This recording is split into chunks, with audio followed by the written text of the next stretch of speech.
Bismillahirrahmanirrahim. Assalamualaikum warahmatullahi wabarakatuh. Maurice Bucaille lahir, besar dan sepenuhnya menimba ilmu di Prancis. Setelah menamatkan pendidikan menengah atas, ia belajar di Fakultas Kedokteran Universitas Prancis, kemudian menjadi dokter bedah terkenal dan terpintar yang pernah dimiliki Prancis modern. Sebagaimana banyak diketahui, Prancis terkenal sebagai negara yang tertarik dengan arkeologi dan budaya. Di akhir tahun 80-an, Prancis meminta Mesir untuk mengirimkan mumi Firaun untuk dilakukan serangkaian eksperimen dan penelitian. Akhirnya, mumi penguasa Mesir terkenal tersebut pun tiba di Prancis. Mumi itu kemudian dipindahkan ke ruangan khusus di Monument Center.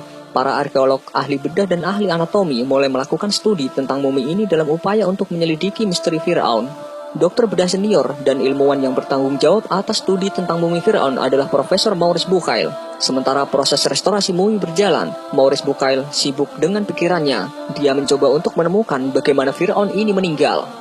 Saat larut malam, ia menemukan penyebabnya. Sisa-sisa garam yang terjebak dalam tubuh mumi itu adalah bukti bahwa ia meninggal karena tenggelam, dan mayatnya segera diangkat dari laut. Terlihat jelas juga bahwa para pendeta Mesir kuno buru-buru mengawetkan tubuh Firaun tersebut. Tapi Maurice bingung dengan sebuah pertanyaan. Bagaimana tubuh ini dengan mengesampingkan tubuh mumi lainnya dari Mesir kuno tetap utuh hingga sekarang, meskipun tubuhnya pernah tenggelam di laut? Maurice sibuk memikirkan hal tersebut ketika seorang koleganya mengatakan, tidak usah terlalu dipikirkan karena dalam Islam disebutkan bahwa Firaun ini memang tenggelam. Pada awalnya dia sangat tidak yakin dan menolak pernyataan tersebut. Dia mengatakan penemuan seperti itu hanya bisa diketahui melalui peralatan canggih dan modern. Maurice bertambah tercengang setelah koleganya yang lain mengatakan bahwa Al-Quran, kitab suci yang dipercaya Muslim, menceritakan kisah tenggelamnya Firaun dan mengatakan tubuh tersebut akan tetap utuh meski ia telah tenggelam.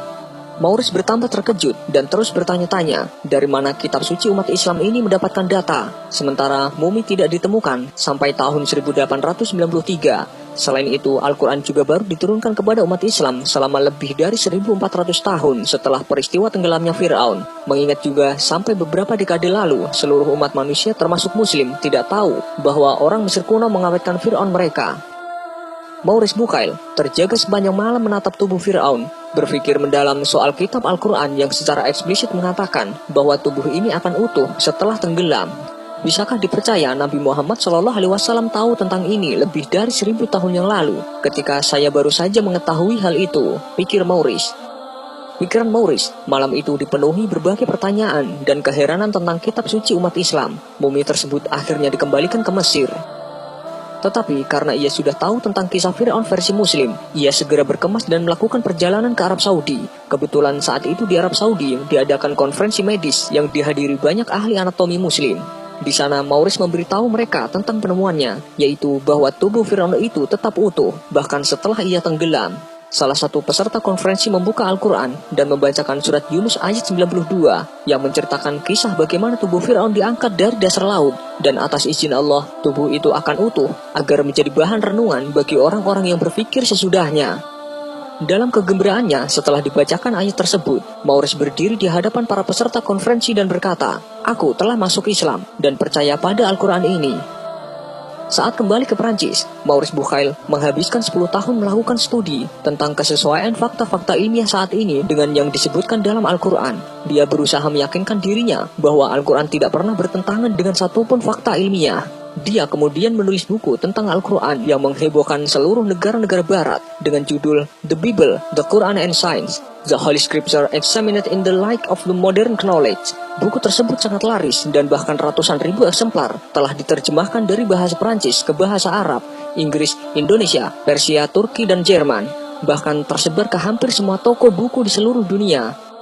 Sisi ilmiah dari Al-Quran telah mengejutkan saya sejak awal, karena pikiran saya belum pernah melihat begitu banyak kajian ilmu pengetahuan yang disuguhkan secara akurat. Itu semacam cermin bagi ilmu pengetahuan yang sudah ditulis dalam buku-buku ilmiah selama ini. Padahal ilmu tersebut sudah ada lebih dari 13 abad yang lalu. Begitulah sepenggal catatan kata pengantar Maurice dalam bukunya. Ladies and gentlemen, Assalamualaikum. There is no human world prior to modern times that contains statements which were equally in advance of the state of knowledge at the time they appeared and which might be compared to the Quran.